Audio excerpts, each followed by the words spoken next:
Hey everybody, welcome back to Chapter 2, or Episode 2 of Star Wars Minute Presents the Book of Boba Fett. It's Episode 2 covering Chapter 2. Coincidence. Yeah, is it? It's synchronicity. Maybe that's last week it was Elvis Costello references. This week is going to be the police. I'm Pete the Retailer. I'm Alex Robinson. And yes, this is our new weekly show, each one covering one episode of the new Disney Plus program, The Book of Boba Fett. Today we're talking about Chapter 2, Tribes of Tatooine.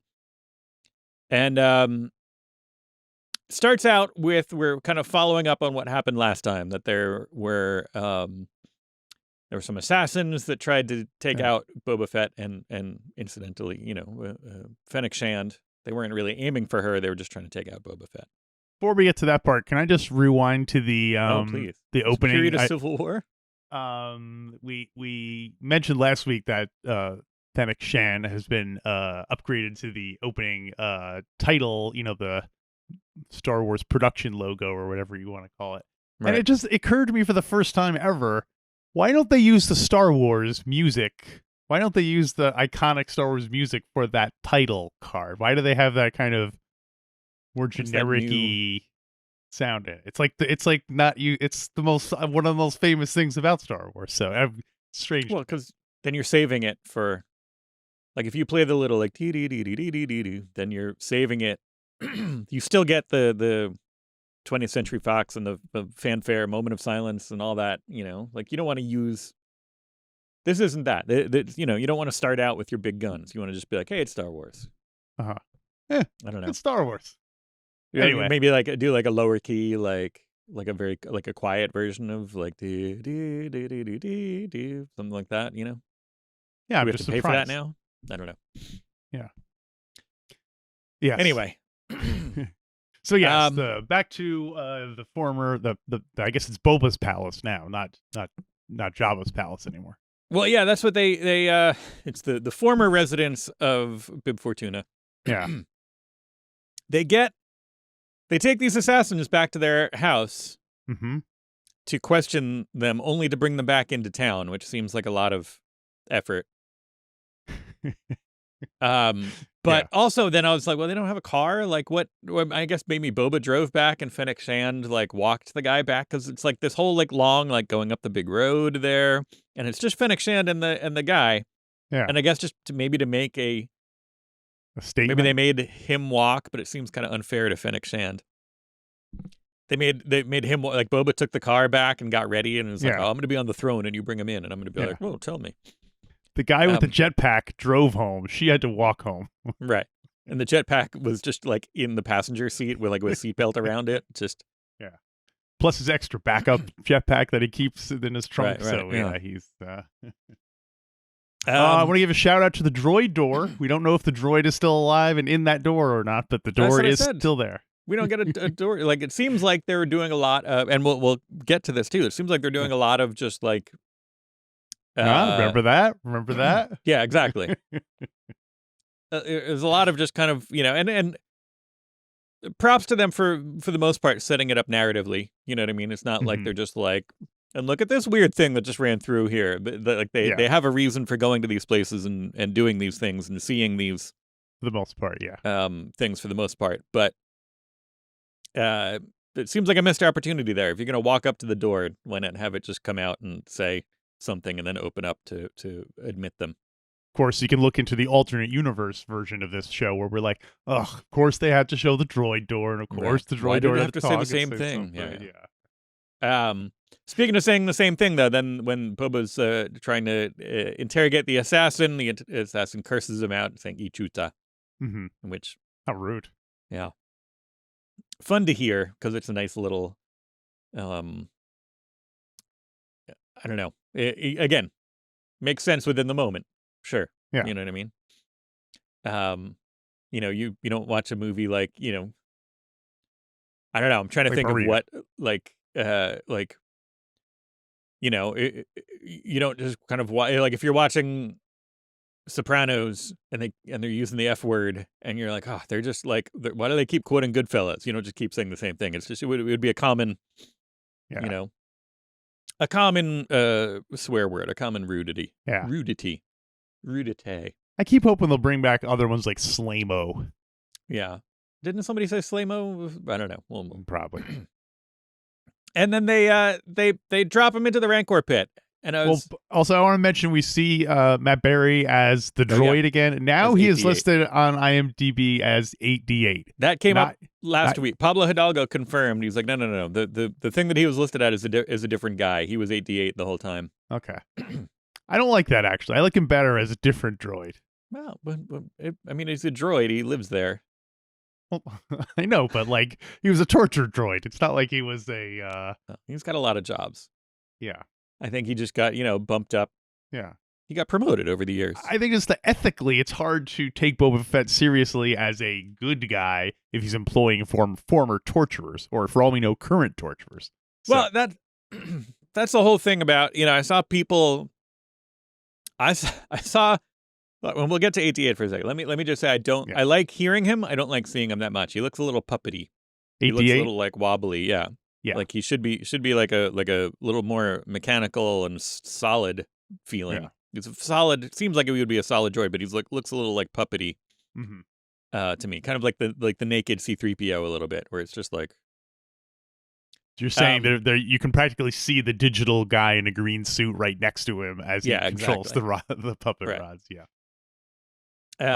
Yes, but the Rancor. Down to the no, backing up for a second. This is a good opportunity to talk about, because you're talking about Boba Fett employing torturers, and I saw people complaining about Boba Fett's demeanor in this. There are people who are just like, oh, they ruined Boba Fett by turning him into, like, they softened him because now he's all like, he was like the the most feared bounty hunter and ruthless murderer, and now they're just like, oh, I don't rule with fear.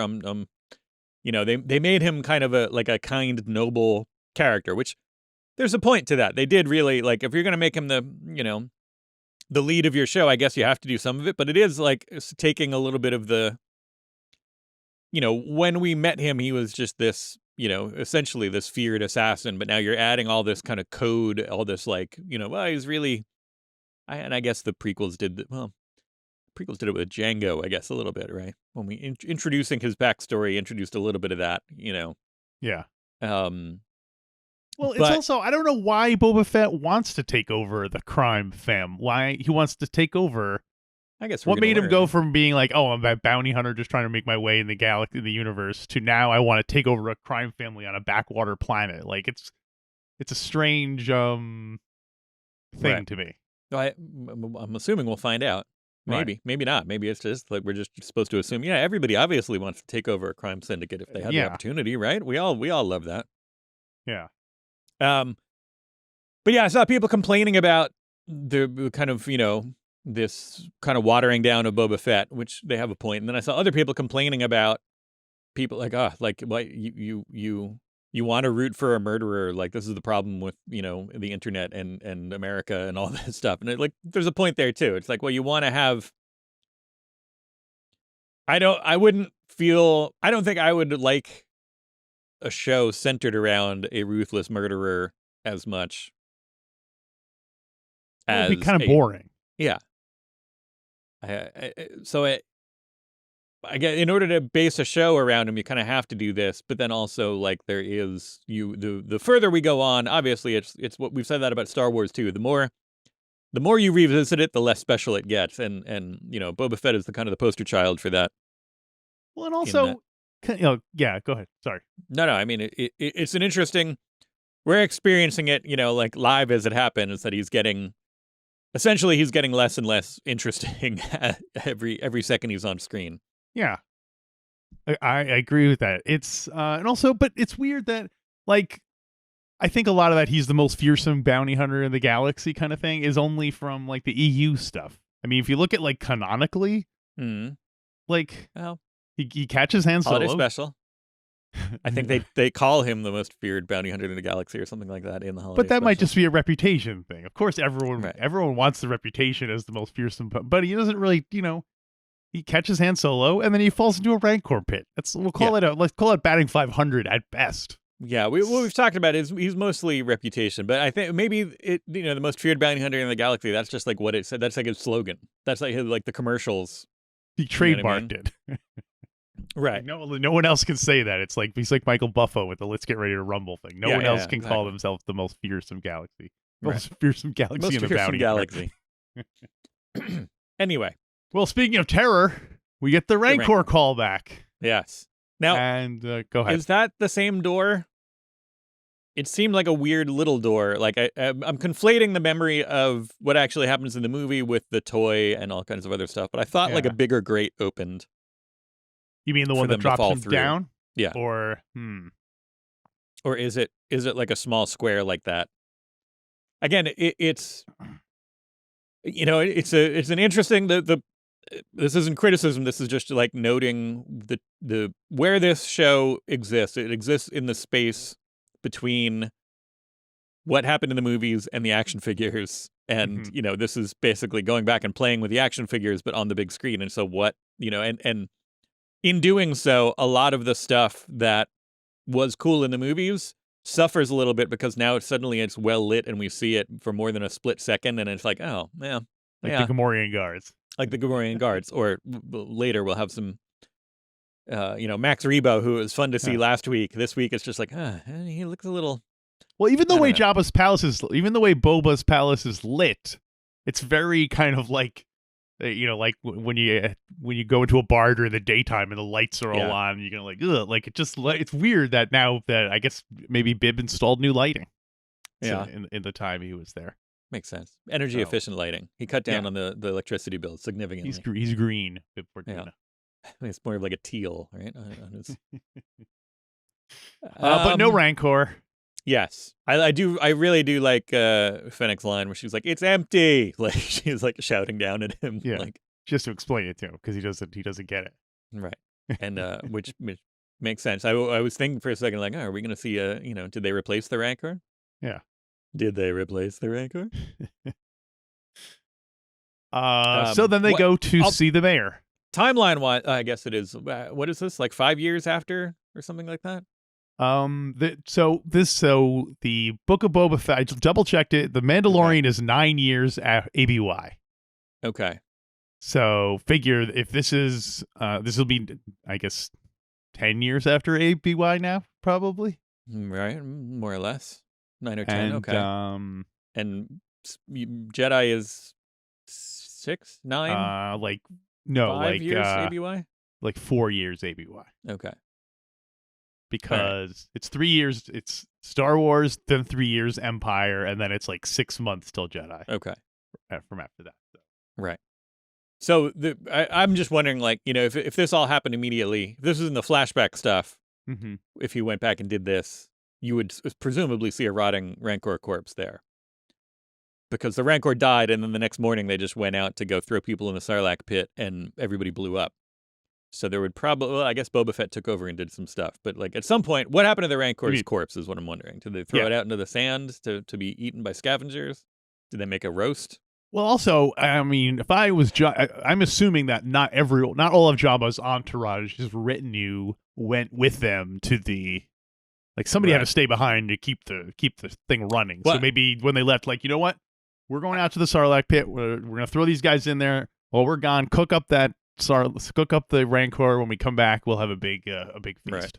So I think we joked about this during our Return of the Jedi season, but I love the idea that like all the A-listers blew up, and so now it's all like B, C, and D listers left in the palace, and they're all like, hey. I guess one surprise is that Bib Fortuna was not on the sail barge, apparently. Yeah, I guess. We didn't see him on there? Seems or he escaped somehow. He did. He pulled a. I can't remember the guy's name now. Chief Bast. He pulled a Chief Bast. He was like, I think we should evacuate. And then as soon as the boss said no, he's like, see ya, and just jumped in a thing. I wish they'd shown him in a little buggy getting away as Bib Fortuna or Chief Bast. Both of them. Yeah. Together. So then he goes to see is this when he goes to see the mayor? Yes, this is when he goes to see the mayor. Well, yeah, first we get the title Tribes of Tatooine. Yes. Which it's as it goes on, it kind of makes sense. You're playing you're talking about that on two different fronts. In both stories, you are talking about that. It makes sense. Mm-hmm. But yeah, then he goes to see the mayor. The mayor is the mayor's name is Mock Shays. Mock Shays, which is like, it's like a chair that you think is one of the ones that you can put your feet up on, but you can't really. It's totally fake. Yeah. Voiced apparently by Robert Rodriguez. All right. Rob Rod himself as the voice. And he was also, so last week he was the Trandoshan. He was the voice of the Trandoshan who came in to pay tribute. This week he's the voice of the mayor. It's the mayor.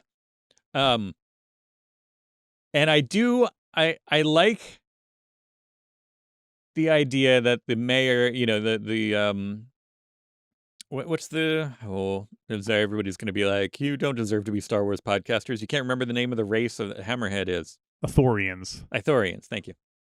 Yeah, I love the Ithorian. You know, there's the whole thing, which again, it's one of those things that everybody like talked about. It came up in like a role playing source book or something like that, or you know, in the card game that they have two mouths and so they speak in stereo, and that's a cool thing. It's been worked into stories, and so I like that you hear that weird voice, but then also, so you're getting essentially like three voices. You're getting that stereo Ithorian voice plus one. There's a little microphone on the side that you see. Like a translator. He's doing like a live real-time translation. Mm-hmm.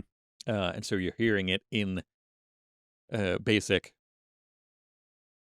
And I like that, although not that it goes on too long. I don't know. I like it, but then I don't know. Well, here's what I tell you.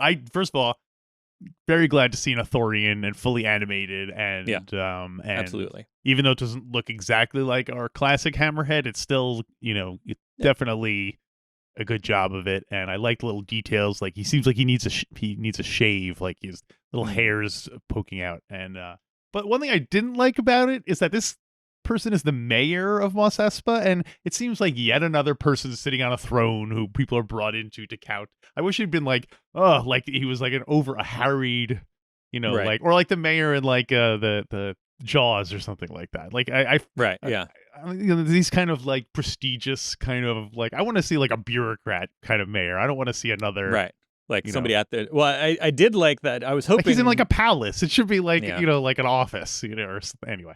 I was hoping, I mean, we got a little bit of that with his receptionist, which I liked that. Yeah. Where he goes in and is like, I'm here to see the mayor. And he's like, I don't see you on the schedule. Are you, you know, that guy. I like that aspect of it. And then our Major Domo comes in, the Twilight comes in. I love that guy. Great to see him again. Mm-hmm. But then, then it just kind of devolves into, and again, it's hitting. I don't want to, I mean, I do want this to sound a little negative because it is a criticism, but I don't want it to be just too complainy.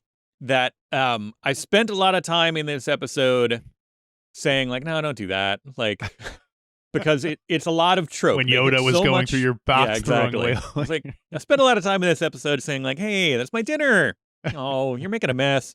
No, I spent a lot of time in this episode saying don't do that because they just hit so much trope. It's just so by the books, like, and then this is like that, you know, then he's going to do this because that's what you've seen a million times in other things. Yeah. And I felt that for almost the entire episode. Yeah. That's what I'm saying. They just kind of kept doing that. I'm like, oh, yeah, I know. I don't know where don't do that. I know where this is going. And then like anytime something would pop up and I was like, okay.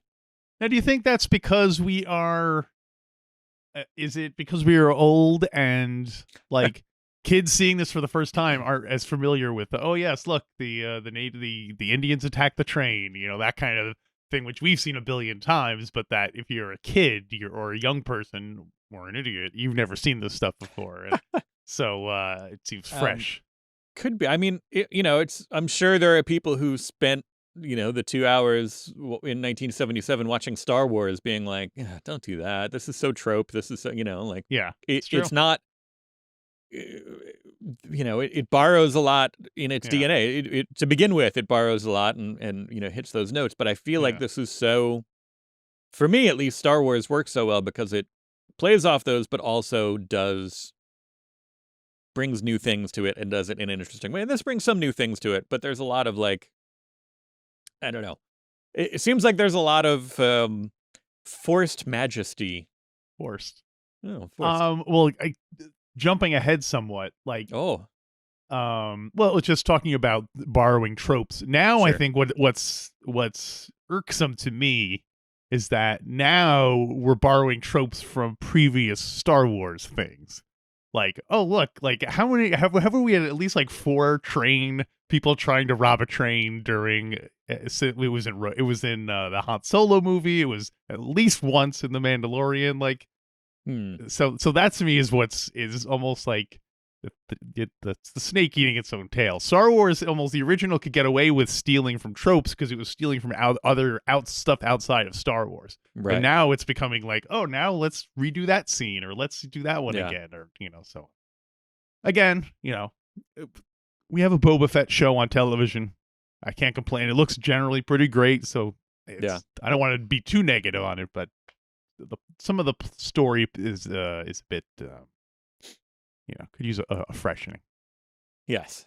But let's take another trip down memory lane. The mayor says to Boba Fett, go talk to Jennifer Beals. She'll tell you why. Right. Why? And that's there's another Mandalorian thing. Like, I'm not going to give you the information. You have to go to find that person. They'll tell you the information. Right. I'm sorry, Mario, but our princess is in another castle. It's very much, video gamey. It's like, we're going to do this thing. We're going to talk to this person. They're going to send you on the next part of your quest. So once again, Boba Fett has to go now to a whole totally different place to get. Right. He's going to go to, all right, Fennec, meet me at the mayor's house. I'm going to drive. I'll see you there in an hour. Like, he drives over there and just sits in the car listening to a podcast while she walks. Every scene of him talking to someone should end with Fennec Shand coming in all blistered and sunburned, walking in just as they're ready to leave, and then she's like, "Oh, they gotta go back out again." And this is kind of ties on the mayor thing I said before, but Boba Fett and Fennec Shand go to this lounge in the middle of the day, and everyone's there. It's like they're on Canto Bight, like it's right, and this is one of those things, again, that does not make Tatooine seem like it's a distant remote outpost in the middle of nowhere. They have a casino that is packed in the middle of the day on a work day. So that's we what don't know that it's a work day, do we? Well, I guess we do, because the mayor's in his office. Yeah, the mayor's in his office. And believe me, that mayor, he'll talk of any excuse to get out of there. So, But when we're in the lounge, we do see a couple of cool background aliens. We see that I don't think we've seen before. We see a Cabe, whatever race Cabe is. We see a Snaggletooth, and we see another Red Rodian. Red Rodians, obviously, we've seen. Right, but I don't remember us seeing a Snaggletooth before. Yeah, it's like a long-haired Snaggletooth. Yeah. It's a Shaggletooth. And we get Max Rebo again, and Max Rebo looks terrible in this one. He looks, but not as terrible. Understandable. They had to make a new Max Rebo for all this, so I get it. You want to mix him in there because the original Max Rebo apparently, famously, is just like a bag of blue dust at this point. Yeah, all that stuff. The puppet was only meant to last for 6 months. Life is just a puppet, and puppets weren't meant to last. But again, it might be a lighting issue because it's totally we don't want to don't spend too much time looking at him. Yeah. Do you think it's because it's a TV show, so they can't really do set up lighting shots and stuff? They kind of have to do it. They have to kind of keep it lit so that they can do stuff. I don't know what. No. I mean, production. It's very close. It's basically a film shoot, but it's just they. It's a film, but everything's shot like it's a 3-camera sitcom. Everything's lit like it's a 3-camera sitcom. They can't risk anyone being in shadows at any time. And then, my next note. This is unfortunately my 3 notes in a row were terrible Rebo, bad Hutts, bad Wookiees. Because people are going to yell at us here again because this is these other 2 Hutts show up, which I like the concept of other Hutts having a claim to this. Mm-hmm. I have mixed feelings about it. Then they show up, carried on a litter, which seems, I don't know. I like that. Again, I'm not. Yeah, I kind of like the idea. I feel like there should be more people carrying it because there's a dozen people carrying 2 Hutts, and that just seems way too heavy. Yeah. I do like that it's bowing a little bit. Like the litter seems like it's not quite structurally strong enough to hold them. But then that also makes it seem like there should be more people. Yeah. I like the idea, and I like the litter as a running joke that every time Boba Fett shows up, they're like, "Oh, sorry, I didn't know you were here. I didn't see your litter." Right. And then here we see a litter. I also liked it because the fact that we live in a universe with A, droids, and B, like hover technology, but that the Hutts still make living creatures carry them around. I like that little bit of arrogance. Power play. I was wondering about the Hutts. If we had, I feel like if we have never seen the Hutts before, we would have liked this a lot more. But now that for people of our generation, we're always going to associate CGI Jabbas with CGI Hutts with delicious family restaurants. with the original special edition, which the Jabba was even worse than probably many younger people are familiar with. Yeah, I mean they've gone. Yes, we've spent a lot of time. I mean, practice makes perfect, but we've spent a lot of time in the last 20+ years. Yeah, trying to get that out of our head. A Hutt that looks as good as the puppet. Yeah, from 1983. You know what I mean? Like, and Puppet the Hutt. Yeah, there's always like a little bit of kind of gun shy kind of post, like you're looking for that Spaz Williams glisten that made everything look fake in that 90s era CGI. And they were working with the best tools that they had, but still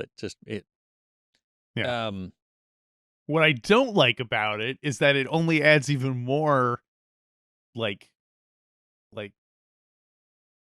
it's frustrating that the mighty Jabba goes to see Han Solo by himself. How come Jabba wasn't on the litter? Happen.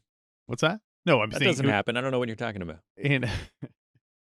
They're in the original deleted scene. Like, how come Jabba's not on a litter in Docking Bay 94? So. Right, 94. But in general, I did like. What else I don't like about it is why did they? Bib Fortuna died 6 years ago, and now these Hutts show up and are like, was Bib Fortuna kind of working, running it for them on behalf of them? He was probably at least paying them something, and it was kind of a continuation, more or less a continuation. But Boba Fett's basically starting from scratch. So rather than why, why? What's in it for him besides getting to sit on a throne and I don't know. It's confusing. Well, it's cool. It's a cool thing to do. Yeah, but that's all Boba Fett's about, being cool.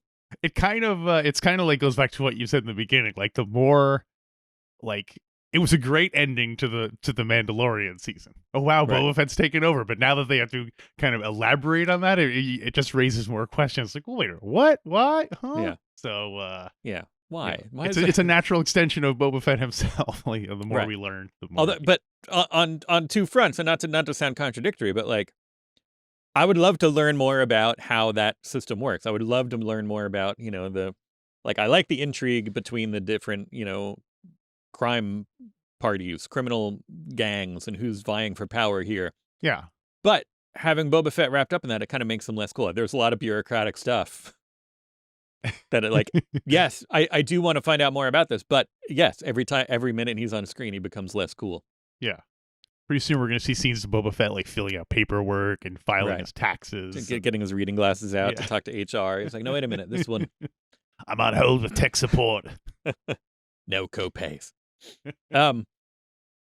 He has an interaction with the Hutts, and the Hutts bring out their Wookiee friend. Mm-hmm. And I had to look it up because this is one of those things. Again, the more this goes on, the older we are, the more detached we are from things. Mm-hmm. And there's a whole lot of shaking, and it's going on here. What's going on? There's it's a certain the way that we say oh cool Treadwell and stuff like that. The way that we're oh it's neat to see those little those little bits and pieces, and we'll get to a big one of those in a couple of minutes too. But there's a lot of that stuff that is referencing. There's a lot of things that are referencing characters and places and droids and stuff from the Clone Wars and the comics and all the other expanded not expanded universe anymore, but all the other Star Wars stuff from the other non-movie materials and video games and stuff like that. And if you're, if that's your Star Wars, you're a fan of that, you're getting those same tingles that we get from seeing, Ahsoka Tano why do I keep going to Treadwell? But all goes back to Treadwell.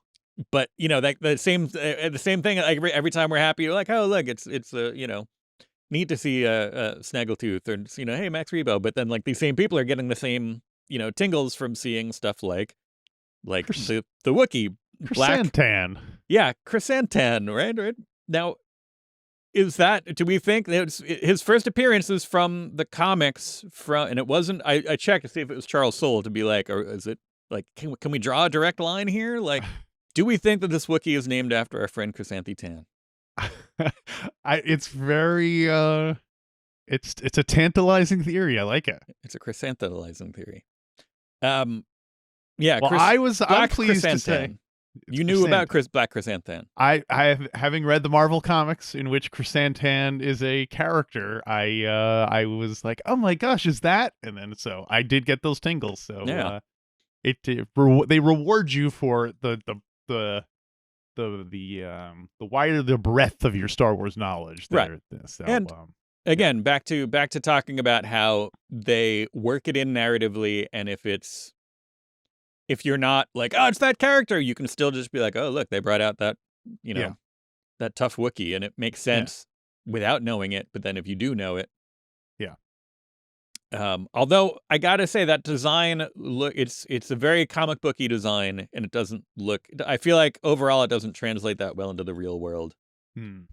I like the look of I feel like it's the best Wookiee face we've seen in a while. It's much better than the Episode 3 Wookiees overall.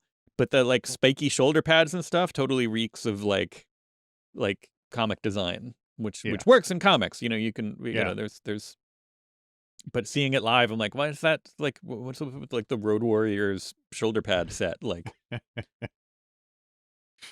well, speaking of odd clothing options, when the huts are being brought up, you can see a bunch of onlookers in the street looking in, and one of them looks like the same species as the Hask triplets from The Force Awakens. Remember them? Yeah. Kind of like little rat monkey people. And so there's one of them watching, and they are wearing a bikini top. So none of I double checked. None of the original Hask triplets are wearing any kind of tops at all. Well, so different. So it's not. I'm assuming it's not one of the Hask triplets, but it is the same species. So, but different planet, different clothes, different regulations. Yeah, it'd be weird that you wear more clothes in Maz's castle. So you think that they're here on Tatooine, they're much more prudish. They're like, you got on the streets. Yeah, you got to cover those up if you're gonna walk. Is it on the streets or is it in Jennifer Beals? No, it's in the streets. Yeah, it's on the streets. Yeah, a Trask in the streets, a hut in the sheets.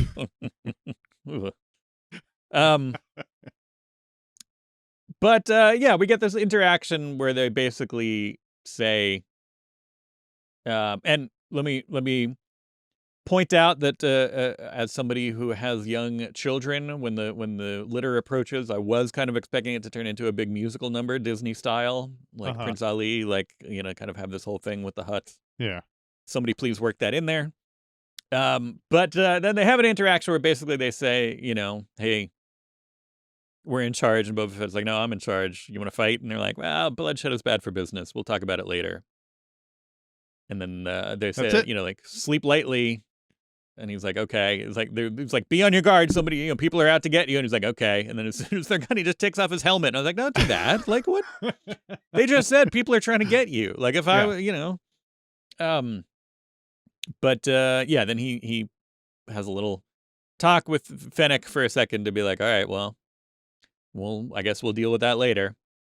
And then flashback to Sicily, flashback to Boba Fett in the camp of the native Tatooiners, who rescued him after he got sarlacced.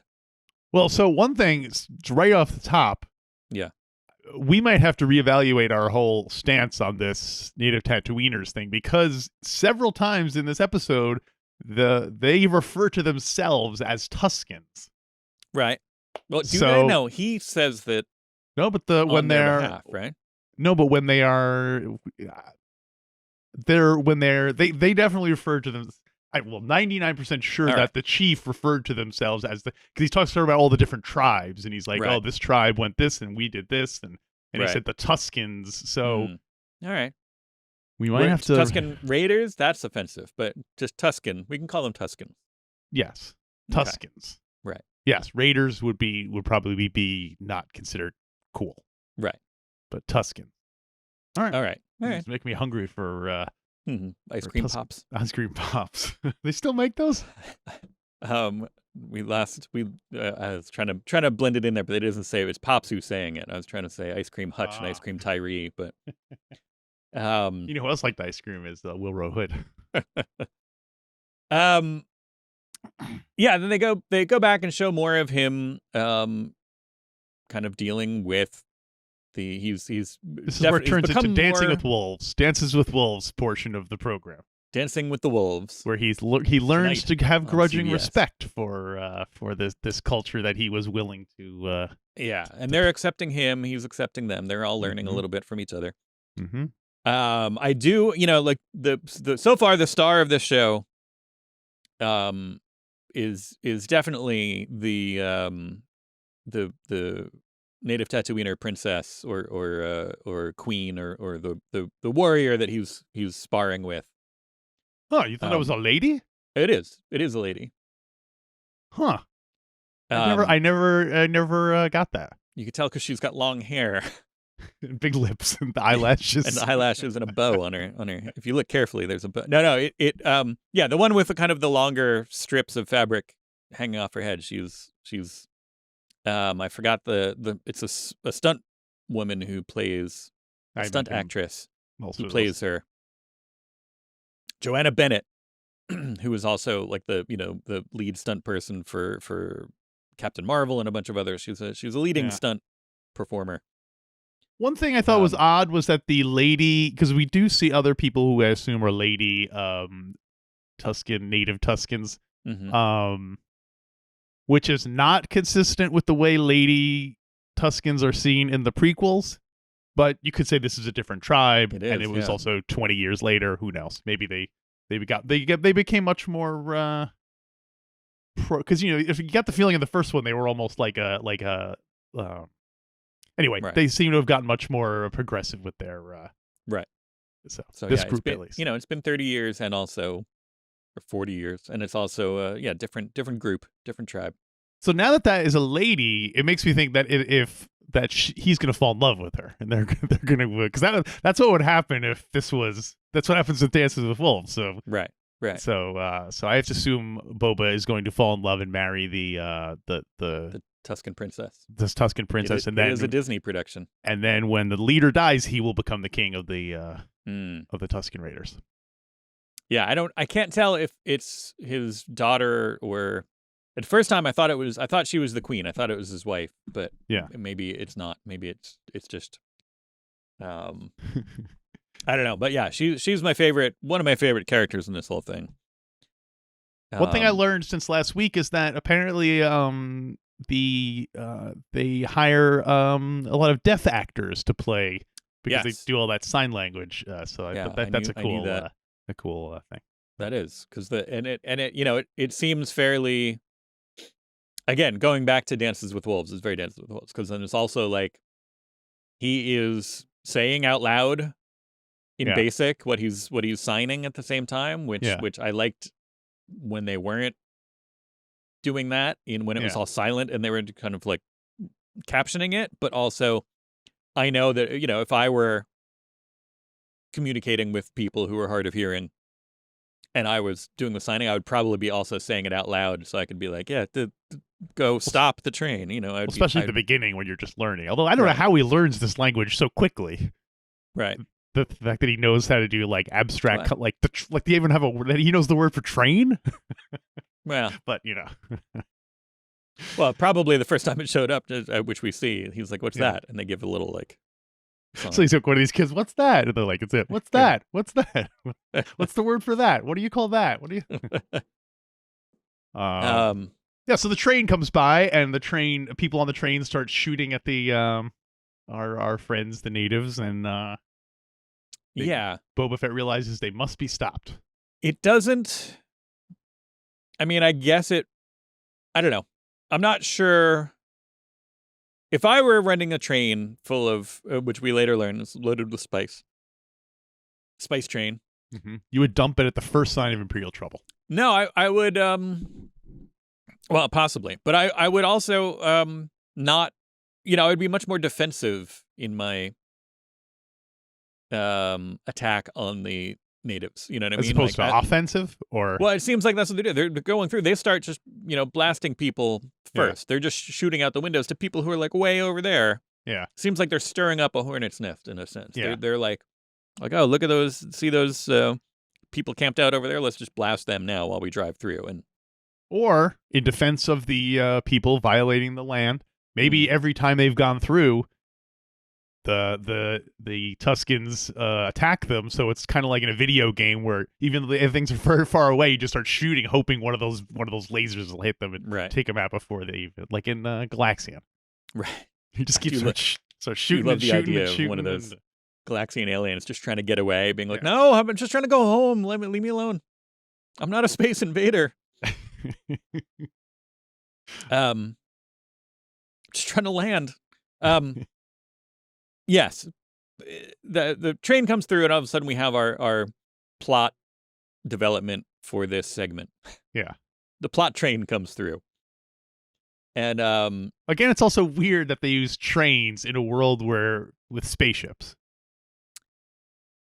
Yeah, I mean, I guess that's a little bit like, like a lot of drug smuggling from areas in Central and South America happens by boat, because if you do it by plane, things are more tracked and more, you're jumping through a lot more hoops, I think, if you're tracking. And if you can do by boat, things are a little bit more, or even, cars and stuff. So I get that they would be doing something, but a train just doesn't seem like a good method of transit in this environment at all. I mean, unless there's like established pathways. They're going through the Dune Sea, which despite the fact that it seems like it would have dunes, but there's also presumably a lot of flat area. So maybe it's like, oh, if we can get it from here to here, we'll just, train it all together and we'll ride it through.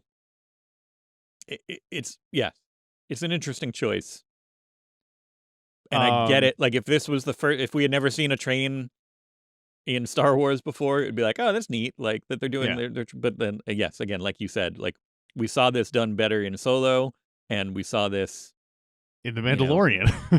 Yeah, man. What was the one in Mandalorian? It was like, was it a train? Well, they had like a convoy of like trucks that they were running on the top and basically treating it as if it was a train. Right. It was like the Sorcerer Wages of Fear episode. Yeah. Right. Did you know that in olden times, when trains first started going across, coast to coast in our country, as an entertainment thing for people riding the train, they would give out rifles to people on the train, and then when the trains were going by herds of buffalo, they would tell people, "Go ahead, shoot all the buffalo.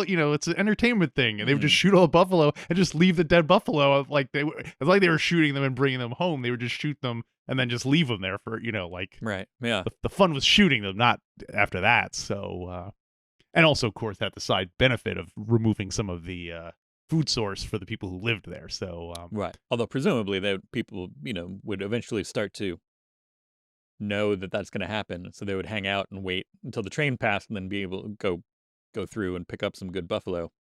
Right, but then how much buffalo can they possibly eat? They don't have a refrigerator. They can't say, "Oh yeah, let's sack away 50,000 pounds of buffaloes to." Anyway, I appreciate you trying to make it seem like a good thing for the. I'm just hoping that they can deal. Yeah. But anyway, so let me know how it turns out for the people, the natives of America. So Boba Fett says, "You know what? I'm going to help you stop that train." Right. And he says, "I will take rifle and stick and be back by morning." yes. I might start trying to work that into my conversation. Like if I'm going out at night, sometimes I might just say, like, "I will take rifle and stick and be back by morning." And then he sees some speeders go by. That's what gives him the idea. He's like, right. I'll stop. Well, they've got to be going somewhere. Yeah. And guess where they're going? Where are they going? They're going to Toshi Station. Why? I guess it is a hangout. It is where it makes sense within that. It's interesting that this. Yeah. This was probably the biggest deep cut callback. Yeah. This was probably the most fan service-y part of the whole episode. Right. Because there's no real reason for it to be there. Well, the first thing I thought was weird was that I thought he was going there, and the Niktos or whoever that are in there were the ones who were on the train. I thought he was going there because these are the guys who are on the train. I'm going to kill them so that they stop. But he's just going there to kill them to take their bikes. Yeah. Which seems like it's again, if this is the good guy, it seems kind of weird that he just walks into a bar. I mean, granted, they set up that these people are jerks. First, we do see them being jerks. But that's like Boba Fett clearly went there not knowing if they were jerks. He was going to kill them no matter what. Luckily they happen to be be. But like, what if he shows up and they're doing like a pet adoption clinic? Yeah, it's like a family of husband and wife and like 5 kids. And you're like, sorry, I need your bikes. But we do get the return of Cammy and Fixer. Cammy and Fixer, officially, that is who they are. Mm-hmm. And yeah, of course, see, that's the thing where I'm like, to me, I'm a little bit like, ooh, look, it's Cammy and Fixer. But then, there are lots of other things like that for other people who are more into the comic books and the video games and the cartoons and stuff like that. So, it does seem a little. It is a weird little side quest. You could have him just kind of like, I'll be right back, and then just come back with a bunch of bikes. Yeah. And being like, don't ask or something like that. Like that would almost be more. But again, goes against the grain of this show is like explaining too much about Boba Fett, like making him less cool by explaining exactly what he's doing and how he does stuff. Mm-hmm.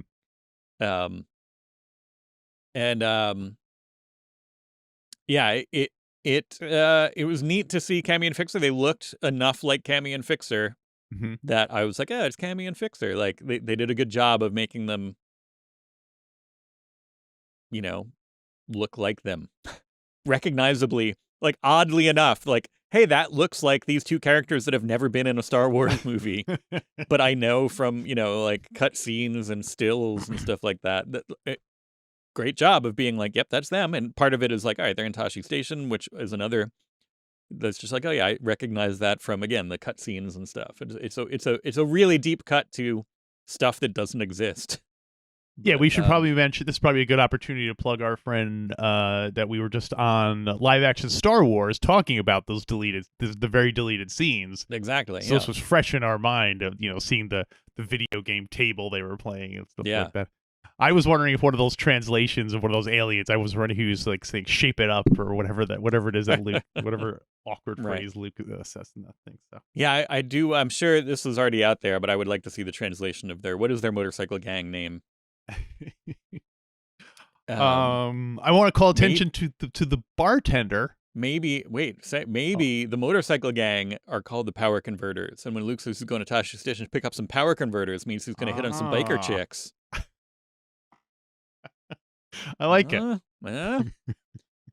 And then he does say you can waste time with your friends. So clearly Luke is friends with the biker gang called the Power Converters. Yeah. That sounds like an a cappella group or something. Yeah. Maybe that's it too. Why can't they be a motorcycle gang and a cappella group? Yes, the bartender is played by Alan Graff. And he was a character on Deadwood. And Oh, so yeah. it makes me think someone, John Favreau or somebody on this show is a big fan of Deadwood, because we've had a We had lot of, we've had at least 4 cameos by yeah. Deadwood people. So Yeah, but again, it's just it's like people who it's people like us, except they're making the shows and they've watched Yeah. the same shows that we've watched and played with the same Star Wars toys that Yeah. we've played with, and so now it's like, oh, okay. So what show would you try to get people from if you were doing this show? What Hmm. would you have? Chris Elliott, and I guess there are most of those other people on that show are That's the it's the weird thing. Like the people from those, like I would have had, like Matt Berry and Richard Ayoade in the. But if you have to pick one show that you're going to say, okay, I'm going to try to work in as many people from the show as possible to do cameos, what would be the one show? When you can't cheat and say like Saturday Night Live, which has had like 300 people. Yeah, that would be a bit of cheating. Anyway, fun. Also with Cammy and Fixer. So, first I was like, well, should they be older now? But it's only 9 years, or at this point we'll say 10 years after A New Hope. Right. And that was when they were last seen, so they're basically like the same age as Luke. And yeah. So they should be like maybe 30. Yeah. And I think that tracks. It's just weird that's 50 years ago. That the scene was shot 50 years ago, but they're only 10 years. Right. Yeah. Yeah, well, it's it's something from something now shot 50 years later, but in a thing that takes place, I don't know, it's 20 years later, but then there's a flashback to something that's happening just 5 years later or something right? Like there's multiple layers of time distortion going on. It's a lot here. going on, yeah. Let me also make a prediction at this point. Okay. I predict, just like Sparks, I predict that Fixer, at least, will show up in the Obi-Wan Kenobi Shobi. Why? Because it seems like they cast an actor. The Cammy is a stunt performer. The actress who played Cammy is a stunt performer. So I'm not sure what her acting chops are like, what her acting resume is like. But the guy that got to play Fixer has been in a couple of things. And it makes me think, two birds. Let's get somebody, because then we'll have that presumably would be somebody who is around. If the Obi-Wan Kenobi Shobi is on Tatooine during the same time period roughly, he would be potentially around. So I think Fixer, this same actor as Fixer, this is Skylar Bible. Yeah. Sounds almost like C.O. Bibble, but not. Skylar Bible. I think he will make an appearance as Fixer on the Obi-Wan Kenobi Shobi. I think you might be right. You think I might be crazy? Don't ask me why. But the problem I have with that is that then he would be 15 years younger. So he would be he would be like a teenager. Yeah. Well, we don't know the timeline of the Obi-Wan. I thought they said it was. Oh, I thought they announced it was set like 8 years before A New Hope or something. I don't know. Could be wrong. Yeah, but I hope you're right, because, like I said, I do want to see connections between. I think we'll see him again. Okay. Fixer will return in. Yeah. My gut was the Obi-Wan show, but maybe we'll see him. Maybe we'll see him in this. Maybe we'll see him in. I don't know. Yeah. Mandalorian. I don't know. I think he'll be back. Or it's just the kind of thing where he was friends with one of the people, and they're like, you got him. It could just be like a casting. Horatio get somebody who looks like Anthony Forrest. Yeah. That was his name, right? Anthony Forrest. We have Binocular Shot. Before we get that, okay. I don't want to leave. I don't want to leave Toshi Station yet, because I was already saying like, oh boy, this is full of like cliches and tropes, and I was like, I'm starting to feel like maybe I'm not liking this one. Like maybe this isn't. I want them to do new things. I'm not. I'm on the fence here. Like I feel like they're just kind of hitting a lot of cliches and tropes. And as soon as I was literally thinking that, then we get Cammy and Fixer. I was like, oh, Cammy and Fixer, that's cool. And then like 2 seconds later, we have a Nikto getting kicked in the balls with a little sound effect, a little booge sound effect. It's like, "Rrr." And I'm like, that's you cannot get. That's like one of my least favorite tropes is having that with either like a sound effect or like I'm surprised or like having somebody react to that. Having somebody react is worse. If it would have had somebody else, like one of the other Niktos or something, be like, ooh, or something. That's the worst. I don't care what universe you're from. That's gotta hurt. But having it happen with a sound effect is pretty high up there in terms of cliche trope I hate that is terrible. Football in the groin. Yeah, exactly. So little demerit here for the episode for that. Yeah. You got to do extra work to win me over now. And the next segment, I was like, I could watch Tusken training all day. When he comes back with the bikes and they're doing like he's teaching them how to ride the bikes and stuff. I was like, I could watch a whole episode of this pretty much. Like, I'm kind of into this. Like, I like throw in a little gag every once in a while. I found it kind of interminable. But I'm glad you liked it.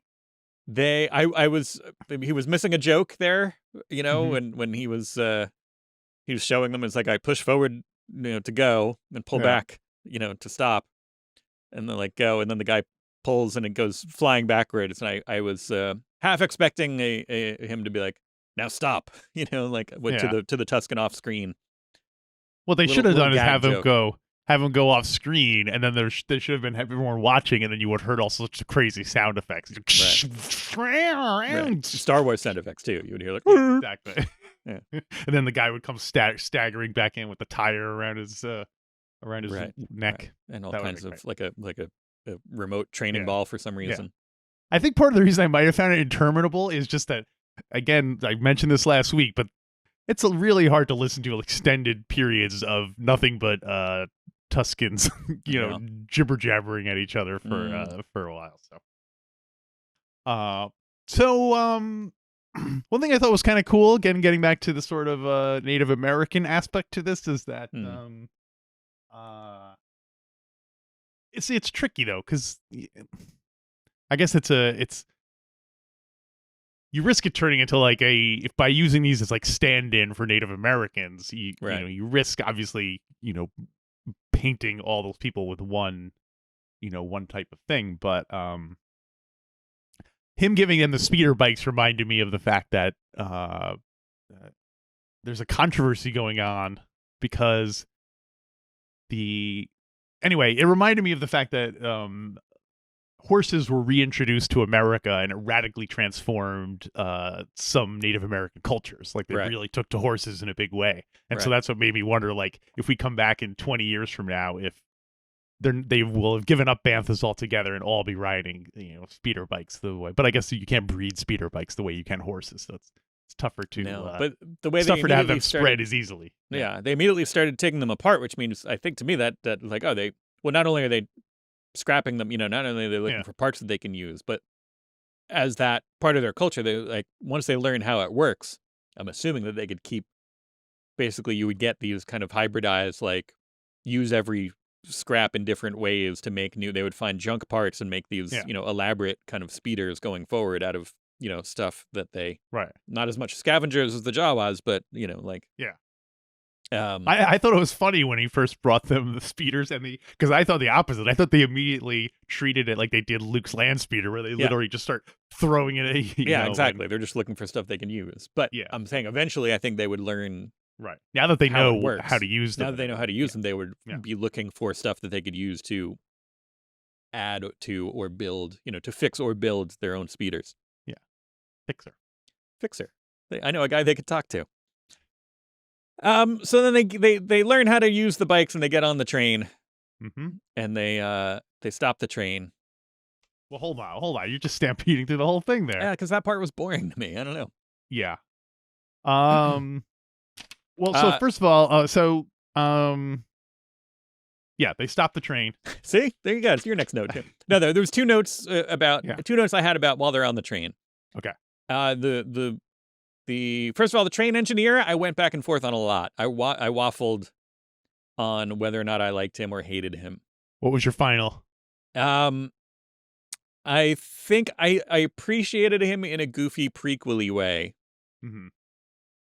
First, I thought it was the pancake droid, repurposed, and I kind of went back and forth also. But I liked the fact that it ran away like a spider in the end. Yeah, that to me was like okay. That for some reason endeared it to me, even though it was like, I don't know. Someone's going to be for sale by some Jawas by the morning. That's for sure. Totally. It seemed a little too slapsticky goofy that he was just like cranking things that don't seem to have anything to do with anything. It seemed like, I don't know. A lot of flicking switches, a lot of showing things going in. There's so much, cranking and flipping and switches that don't really do anything in Star Wars, but it seemed like a little extra, like not really attached to anything, which, again, it's nitpicky, but it seemed like it took me out of it a little bit, especially because you're doing this kind of, supposedly you're having this dramatic siege of this train, and then you cut to like, whoa, Yeah. I don't know. Yeah, so I went back and forth on him. I think overall I kind of liked him by the end. But then the other train riders, the fish faces, people running the trains, are the Pikes. The Pikes. That's funny that they're fish people. They're fish Pikes. people. They're called Pikes. And they are from Clone Wars, and they're apparently there's one or two of them in Solo. Huh. I don't know if they I don't remember where. We'll have to like see. that their masks, that their helmet kind of things were basically stylized versions of what their faces looked like. Yeah. I think that was a cool thing that you don't see very much in Star Wars. I liked them. I liked the way they look, and I liked their whole thing. Yeah. But this whole train siege thing went on a little too long for me. Yeah. Although I do like it when the Tusken princess shows up, and like out of the blue, it's just like they're already doing this siege, and then all of a sudden it's like, oh, here comes the badass, and she's just like, essentially she's the Boba Fett. She's the new Boba Fett in this situation. She's the one who's like, oh, she's cool and badass, and we don't know a lot about her. Great. So she's taken on she's the new Boba Fett. That's what I'm saying. All right. One thing I thought was odd was why would the Boba Fett refers to the Dune Sea. He's like, this is you're forbidden from coming through the Dune Sea. Right. And it made me wonder why people who live in this environment would even have a concept of a sea. Well, yeah, because then later on, apparently one of the Tuskens refers to the fact that there used to be an ocean and that it dried out and so on. So I thought that was kind of cool. That's mind-blowing as far as the, again, this is a lot of this stuff would be better served, for my purposes, would be better served as documentary style. We've talked about that a lot. There need to just be these documentaries of it. And so like a documentary of the geographical history of Tatooine would be awesome. Mm-hmm. A documentary kind of about the life of the natives of Tatooine. Awesome. But once you work it into a narrative, it does end up hitting a lot of cliche stuff, and it's when you're a Dune head, isn't the Dune planet also supposed to be at one point had water and oceans and stuff on it, but that it also dried out? Yeah, it goes back. Well, I'm not counting the stuff that Brian Herbert and Kevin J. Anderson wrote. No, I'm sure there's a lot of explaining stuff in there. But within that, yes, I think it was at some point. But then the whole point of the the whole point of what they're doing, the Fremen are kind of collecting water to eventually kind of bring it back to that at some point potentially, and those were all the people who are more familiar are yelling at me. All the harder core Dune heads are yelling at me. Well, I was yelling at the fact that when the Tuskens break open the train and all the water starts gushing out, and they're just like, "Yay!" Yeah, they're playing, like pouring the water all over the floor. Like, isn't this stuff like? Shouldn't this stuff be like precious? Yeah, shouldn't it be like gold? Shouldn't you just be like like just put the cap back on and drag the whole exactly. thing over? Don't stand around. Yes. And then we see the Boba Fett gets his own stick. Yeah, first, well, the nose lizard. We got to talk about the nose lizard. Yeah, we'll definitely get there. Mm-hmm. Yeah, I do. The biggest note, like since the ocean is dry, it just blew my mind because that is talking about that's a whole different thing. Yeah. Which then that makes me think like, but am I looking too hard into it? Do you think that they will be doing? I haven't read any of the old Republic, High Republic, whatever stuff Yeah. that they're. So the stuff that they're working on now that takes place, 1,000 years ago or whatever. Do you think they'll pull a twist and have at one point have a planet that then becomes Tatooine? I sure hope not. Mm. I'm sick of Tatooine. Let's Yeah. get off Tatooine and never return as quickly as possible because Got bad news for you. I Obi-Wan know. Kenobi showed you. Got bad news for you. The show that I'm probably looking forward to the most out of all this will take place almost exclusively on Tatooine. Yeah. So Yeah. Nose Lizard. So the Tusken person, I don't know if it's the chief or just is that the lady? It's the chief is the chief has the most decorations. Right. On But is he the one who gives him the nose or the lizard or someone? Yeah. Okay. Yeah, this is where my don't do that kind of like this is where I first wrote it down. I spent a lot of time feeling it, and this is where I first wrote it down because I was like, which part?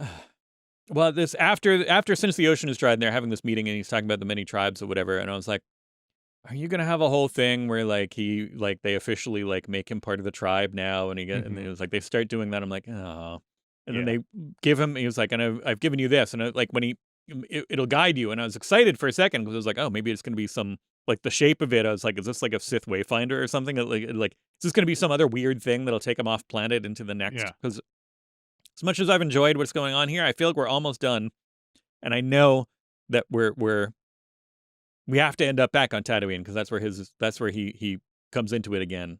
I know that we're probably not going to leave Tatooine, but I almost was excited about the like, oh, is he going to go like have a different adventure somehow? Because I feel like the living with the Tuskens, we're almost done here. We probably have several of them are going to die, most likely in the next episode or two. Probably. Why do you say that? Narratively, I'm getting that feeling. Granted, I had that feeling a lot about I thought Baby Yoda was going to die, but I thought Mandalorian was going to kill Baby Yoda. That was the thing. But no, they're all going to. I feel like they're setting it up in a way that they're going to get killed, and that's going to be on his head partially. He's going to be.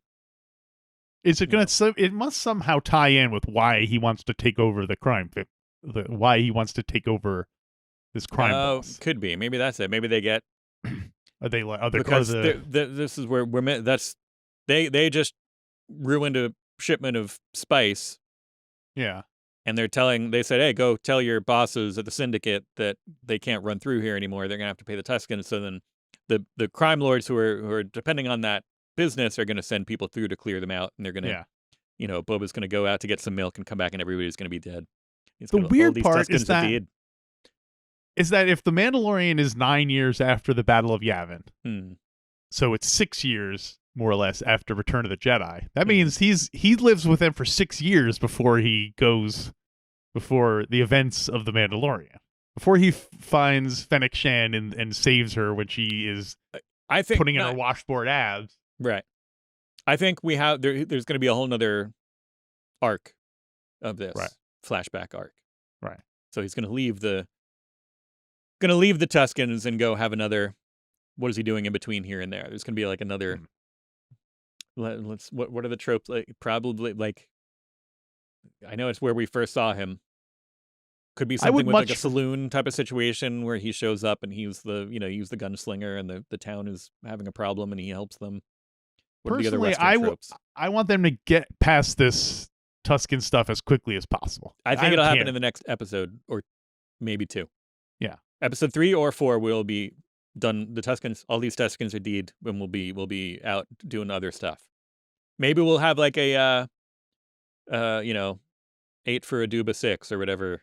We'll have a him getting a couple of like a squad together to help somebody do something to get back at the Hutts. Here's my projection for the whole thing. The Hutts or the crime lords send people through to wipe everybody out. Mm-hmm. But we might even get a return to. He might go see Bib Fortuna. So we'll get here. We'll see Bib Fortuna. He'll plead his case. Tuskens will get wiped out. He'll be angry and want to wipe out the crime syndicate that's there, take it over and do this thing. But then he's got to go. He's got to start small, and he gets a bunch of people together to take out another thing that the crime lords are doing.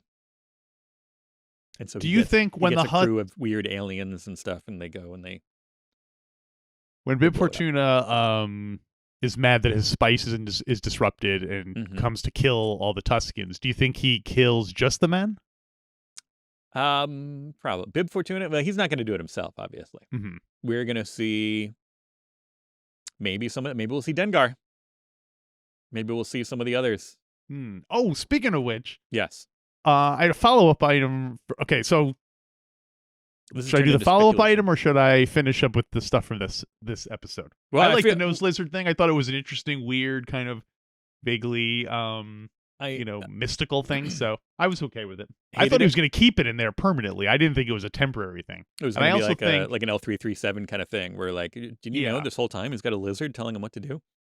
And also, I think you should give someone. They should have to give you your consent before you stick a lizard in their nose like that. That seemed a little weird. But well, I hated that it went in his nose, given its size and the way that it was a CG. Like, whoa, like it seemed fake. If it was tiny, that's one thing. If he ate it, different thing. Because he does say like, oh, I think I ate it. I think I swallowed it or something like that. But the fact that it was like bigger than his nostril and then squeezed through it seems, I don't know. Don't like that. And I don't, and the whole Vision Quest thing, I'm like, don't do that again. It's just like, we don't, stop throwing me these tropes. Although I do like the fact, I love the fact that he came back with his own branch for his own gaffy stick and the whole creation of the gaffy stick.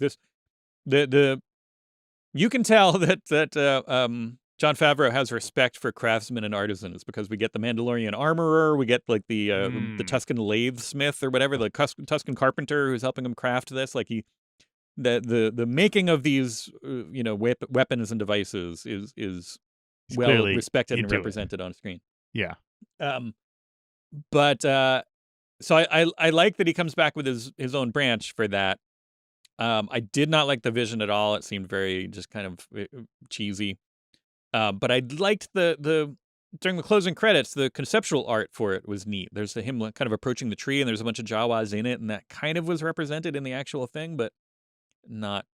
I don't like the way it played out. I didn't like the dance at the end. I thought that was really no. I thought it was very cringy. Yeah, and and the whole kind of, again, like forced majesty. This whole kind of like, and then like the scene of him getting his wrappings done in slow-mo to make everything seem so important and so serious. It's just kind of like, it's a little bit like, you're taking it too seriously. Remember, this is all dumb. That's why we like it. It's dumb. Don't take it too seriously. But it's a little serious. And then I was like, well, why didn't they give him head spikes and eye tubes and stuff? Is he just not that? Is that more just kind of representative of their biology? Like, do they need those things? Or maybe they offered it and he said no. Although the whole time I'm thinking, like, he has to have a hat on. He's wandering with that bald head in Jon Favreau's not bald, because he would totally be like, that guy's got to be wearing a hat this whole time. Isn't he though? Doesn't he have a, I don't know, thinning? Yeah. But he must have someone holding an umbrella over him. Oh, it could be. So, and also for that matter, Boba Fett is just wearing he's wearing his tattered that he was literally inside the stomach of a monster wearing it. And they can't give him some robes while he's well, now he's and so this also explains why we see him wearing this new because his most recent iteration of the armor has things which behind the scenes seems like they're there to kind of allow for an actor of a different kind of body shape, a different silhouette than the original. And then it's good to have this. Good to have that be kind of narratively introduced, that it's important to him to have these things, and that's why he's got the robe parts that we see underneath it. And I also like that it continues the tradition of where we have to explain where he got everything. Right, yeah. It can't That's just be the that when they like, oh, come on, and then he walks out wearing the robes. Like we have to explain that this is a big to do and so Right. on. Yeah, see, like, that's like, I liked it when he showed up with a gaffy stick in Yeah. Mandalorian, because it's just like, oh, he's been hanging around on Tatooine, he would have picked one up. But now it's like, oh, no, there's a whole, like, I mean, we don't know where ceremony the, behind it and all that, and it's yeah. kind of that. But I do like the ceremony part. I like the showing it being crafted. That part is cool. But I feel like so far, I feel like all this entire episode could have been maybe done in like a 3-minute montage of stuff, you know? yeah, But maybe it'll yeah, I'm assuming it won't have a bigger payoff than it, and like you're saying, if it turns out to have a bigger emotional payoff, right. then okay. But if it's just like, hey, what was Boba Fett up to all this time, then Yeah. No, I'd rather see the stuff about Mos Espa than the desert stuff. they're all gonna die. Yeah, but the all Mos of us are Espa, gonna die. the most I didn't love the Mos Espa stuff in this. It didn't go anywhere really. It was Well, just it like was one, only half the episode, and not then, even. so It was like a short meeting, and it Right. didn't really resolve anything. You know what I mean? So Yeah. it's like, all right. And again, yeah, that's true. There wasn't even a fight scene in that part well, of the thank goodness. story. Yeah, so I'm much more interested in Mos Espa. I imagine those scenes are probably a lot more expensive to do as well, because you have to do CGI backgrounds, puppets, and creatures, and as opposed to just a small group of people pretending to be. This could be a real Godfather 2 divide here, where I'm going to like the flashback stuff more, and you're going to like the current. How do I deal with the crime boss situation? So some cleanup items. Something about Twi'leks. There's just something about Twi'leks. Last week we saw a male and female Twi'lek, and I guess some people were making a big deal of the fact that apparently male and female Twi'leks have different ears. Every male Twi'lek we've seen have regular human type ears, and every female Twi'lek has like a bump type ear. I thought that was part of their headdress. Well, the head thing covers their bump ears, but I guess in Rebels they showed a Twi'lek lady, and they literally just have little nubs for ears. But apparently in last week's episode there was a male Twi'lek who was wearing female style ear nub covers, and it's just how he's comfortable. It just created a lot of furor. People were being like, "Does that mean what is that? What is the implication of that? Is it a costume designer who just didn't care, or is this some kind of I go back and forth on deeper loving and hating the people like us who have read so much into these just kind of arbitrary decisions and assumed, oh, this is how it's codified, that this is, obviously this means, XYZ, this makes sense with what we've seen, because we've seen like 4 things. Yeah. And it's like, well, all things must be like this. And then they do something to counteract that, and everybody's like, oh my God, like how could they do that? Yeah. Well, we have a very small sample size of anything in Star Wars. That's exactly. So we're assuming I guess it's the same way we all assume Rhodians are all bounty hunters. We assume that, one person on the planet, that's what everyone on the planet does. I've forgotten who it was. Somebody on Twitter mentioned, I'm sorry if this was you and you're listening to this, but somebody said that they don't like, it's funny that Rhodians have basically become the red shirts of Star Wars. That they show up just to get destroyed. Yeah.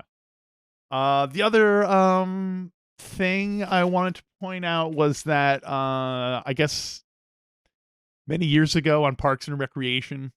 Oh yeah. There was a famous scene where Patton Oswalt was at some city council meeting or something, and sort of filibustering. Yeah, filibustering. I was going to say gerrymandering. He was filibustering, and in his filibuster, he apparently mentions the fact that Boba Fett's fist comes. Yeah, and I've seen the videos going around where they have him. It's like picture in picture of him narrating it as we see the clip. Yeah, so you have to think that was an intentional thing on the part of again. Favreau and company. They're watching all the same shows. Yeah. So that was kind of cool. Yeah. That they that was the mention. And that's, I think, all the other last note I had is that someone said you're sweating like a Gupta on Mustafar. Yeah. Gupta never mentioned, but this is the debut appearance of Gupta in Star Wars. Not a thing? All right. I looked it up on Wiki and on Wookiee, and it did not, that seems like that would be, that's good. I like that, like, expands, the galaxy a little bit, but keep it like, if both things were nonsense words, that might be too hard to parse. But if Mhm. you're now, we can assume that a Gumpta is something maybe that lives in a cold environment or has a lot of hair or something like that. Like, Wait, I was wondering what is the Gupta? Are they creatures that live in cold? Are they creatures that are very sweaty? Are they yeah, creatures that are did these creatures have a bad history on Mustafar? Was there a big slaughter of the Gupta on Mustafar? We don't know like what. they had to be tempted to say like a Wampa on Mustafar or something like that, or like they had to Oh have yeah, that like thought, but then no, let's make new things, which is yeah. that's where I want them to go. That's a good Make new point. I like things. that. Don't just show me westerns. Yeah. I mean, you know, It's funny that the whole time I'm complaining about the fact that all throughout the galaxy they are referring to creatures that live on Tatooine. Jawa juice, right. bantha burgers, etc. Now here they are on Tatooine, and they're referring to creatures that live on other planets. So I guess it's you can't win. Hmm. So it sounds like we both had kind of positive but mixed feelings about this episode. A mix. I'd say more mixed than positive for me. It really, the tropes bothered me quite a bit. Yeah. Not as much as I don't know. I was gonna say not as much as the episode in the village of the Mandalorian. That's still the one I'm the most bothered by, I think. But I don't know, this had some cool stuff in it. Yeah. And now that I'm starting to care about the Mandalorian warrior princess, I mean the Tusken warrior princess. Mm-hmm. You think she might be the first to go? Who knows? But I'll take the opposite tact, and I say I think, maybe they get married and then she dies. That would add to the thrill. So that I'm adding. Remember, my predictions still have a new clone. I'm mixing and matching. Revenge of the Force, a new clone. A new clone. You're like combining all of the Yeah. Star Wars. Rise of the Jedi. No, I've a new clone for him to, or maybe maybe he has a child with the warrior princess. A new clone. All these Tuskens are dead, and we within the next episode or two we totally go to a different plot line. Okay. That we leave the thing and it becomes a different, that we have more of a him doing a whole nother development arc. I will go on a limb and say that the Tusken subplot will, like in The Godfather, will be something that we're always flashing back to throughout the entire series. So it won't be till there will be Tuskens in every single episode. That's my prediction. Wow. And also we didn't shout out the awkward teenage Tusken. Who is, they give him a job here and he does it and he's all happy and that's good. I like seeing him again. Oh no, he's more likely to be the first one to die. He'll be the first one to die. Warrior Princess will be the last one to die, and it'll be Boba and the Warrior Princess. I don't know, either back to back or she'll be fighting some of them off when he gets there and everybody else is dead. Something, I don't know. There'll be something. One minor little detail that annoyed me was when the pimply faced Tusken is given the mirror, and he says, "Go show us in the light." When he does that, he's standing with his back to the sun when he does it. So, those two suns. Maybe there was one on the other side. I withdraw my complaint. All right. It's the one planet where you can face each other and both shine lights at each other. Yeah, exactly. All right. On that note, mixed feelings. Still excited to see more. Can't wait for next week. Hopefully you are enjoying our show here. Like I said, we're on YouTube and a regular podcast. If you're just listening to this, remember we're on YouTube, StarWarsMinute.com/YouTube. If you're just watching this on YouTube, we have a podcast that we've done this for years. We've been doing a minute-by-minute analysis of every single long time Star Wars movie. So check out the other one if you're only doing one of these, or also check out Patreon, StarWarsMinute.com/Patreon. We do weekly shows in which we just talk about whatever's on our minds and whatever's up, and that's if you support the show in any capacity, you will have access to something, and it helps us run the show like this. And like we said, we'll be back next week with a brand new episode of Star Wars Minute Presents The Book of Boba Fett.